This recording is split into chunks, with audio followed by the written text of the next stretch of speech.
नमस्कार। मैं इस समय अपने मोहल्ले के पार्क में हूँ। हम प्रत्येक दिन सब्जी मंडी जाते हैं और घर के लिए मीठे रसदार फल खरीदते हैं। फलों में गुठलियाँ भी होती हैं। हम उस गुठलियों को अपनी डस्टबिन में डाल देते हैं। ये देखिए, मैंने कल जामुन खाए और जामुन की गुठलियाँ पॉलीथीन में इकट्ठा करता रहा और आज उनको लेकर मैं पार्क में आया हूँ और एक एक करके गुठलियों को रोपित कर रहा हूँ। वैसे तो इसका कूड़ा बन जाता है, लेकिन यदि हम इसे डालेंगे पार्क के अंदर तो कुछ कम से कम मैं मानता हूँ, अगर 100 गुठली डालेंगे 100 में से 2, 3, 4, 5 तो कामयाब होंगी और उससे जो है पौधा अंकुरित होगा। प्रत्येक व्यक्ति को सांस लेने के लिए ऑक्सीजन की आवश्यकता होती है। ऑक्सीजन जो है हमें इन्हीं वृक्षों से मिलती है। फल, भोजन सब इन्हीं पौधों से मिलता है। जहाँ तक कि मैं आपको बताऊं, जो हमारी जलवायु है, जो बरसात होती है, ये भी जहाँ हरियाली पौधे होते हैं वहाँ पर अत्यधिक होती है। उसके लिए हम सबको पर्यावरण की रक्षा करनी चाहिए, उसे बनाए रखना चाहिए। कोरोना काल में आपने देखा होगा, लोग गाड़ी भर कर पैसा लेके घूमते रहे ऑक्सीजन लेने के लिए, लेकिन ऑक्सीजन नहीं मिली। लगाऊंगा और मिली भी तो बड़े प्रयास से मिली। अगर हम लोग चाहें तो अपने वातावरण को इतना शुद्ध बना सकते हैं, और उस शुद्ध बनाने के लिए अभी मैं जामुन की गुठलियों को लगा रहा हूँ।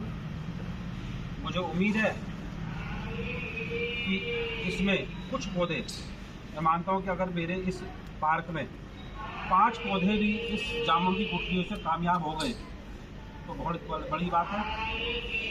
इंसान को पैदा होने से लेकर मृत्यु तक लकड़ी की आवश्यकता होती है।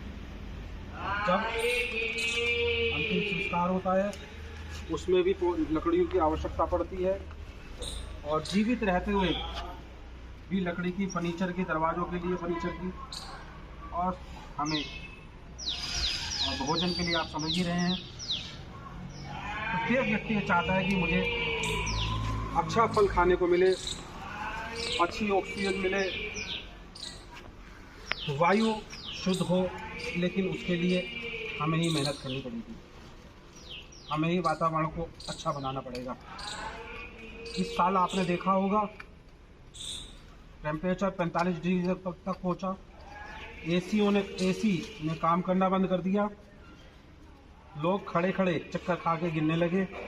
अस्पतालों में बेड भी नहीं मिल रहे थे। 10-10 लाख रुपए का बिल बनाकर हम लोग अपने घर में पहुँचे, अपने बच्चों को, बुजुर्गों को इतनी गर्मी में बचा सके। उसका मेन कारण जो है,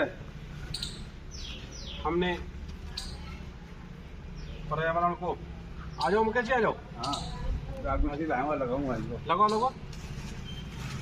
हमारे मुकेश जी हैं, इन्होंने भी दशहरी आम खाया। इससे थोड़ा सा शोका से थोड़ा ठीक है, ये बीच में लगा देते हैं। दशहरी आम भाई साहब इधर ले लो, इधर ले लो, ठीक है ना। दशहरी आम उन्होंने खाया है और बेहतरीन आम की गुठलियाँ ये लेके आए अपने घर से। मैंने निवेदन किया था लगा, और वो देखिए, आम खाने के बाद गुठली को रोप रहे हैं, लगा रहे हैं। निश्चित इन 4 गुठलियों में से एक गुठली जरूर कामयाब होगी। आम का पेड़ अत्यधिक ऑक्सीजन और फलदार के साथ साथ हमारा धार्मिक पौधा भी है। जब हम पूजन करते हैं तो सबसे पहले आम के पत्तों को याद किया जाता है।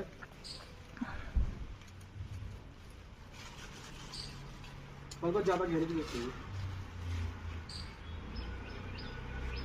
निश्चित ही आम बनेंगे, और मेरा आप सबसे पुनः निवेदन है, आप भी अपने नज़दीक के पार्क में